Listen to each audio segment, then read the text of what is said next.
Welcome to Quick Songwriting Tips and Tricks and Music Appreciation. I'm singer-songwriter Don Puglisi, and I'll be your guide in this musical journey through my own music. See, no copyright problems there. So, this is episode 2. What we'll be talking about is a musical journey of a song that I wrote 3 times. Why? Well, I had a song that worked, but it was Irish in its style.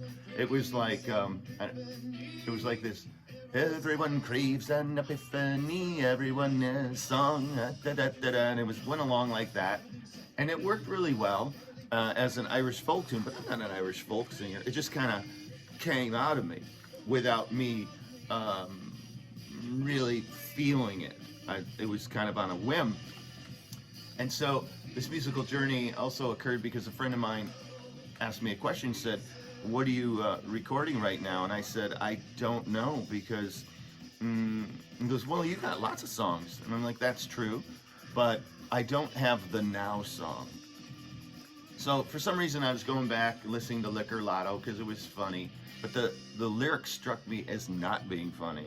It struck me as being very serious, because baby, if all I can bring to the party is liquor, lotto, pizza, and beer, will you still love me?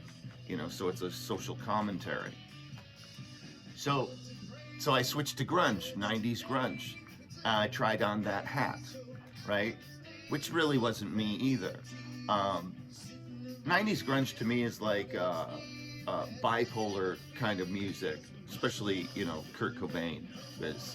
His music, the verses were often soft or passive aggressive, and then the verses were like just aggressive. And that's what we love about it, that dynamic that goes back and forth. Not so much with Pearl Jam, or definitely not with Soundgarden. They're kind of like all the time. So I wrote that song that way, and it was going fine. Then I heard Prince's latest album up to that point.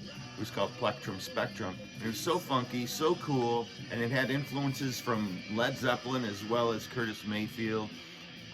It had a funk to it, like Sly and the Family Stone. And these are all influences that I've had in my life, and I thought, wow. So I rewrote the song, and now it sounds kind of like this. Here comes the solo.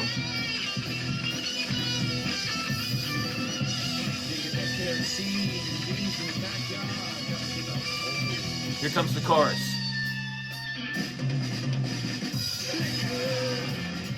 So the lesson is, try on styles as hats, and some of them will be closer to who you are and what your influences always were.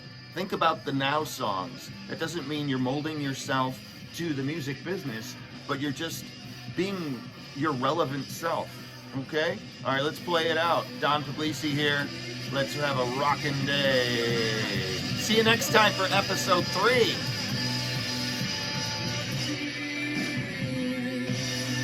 Ow! Right? I should have recorded that in the song. See you next time. Michigan trumble. I've got a package for you.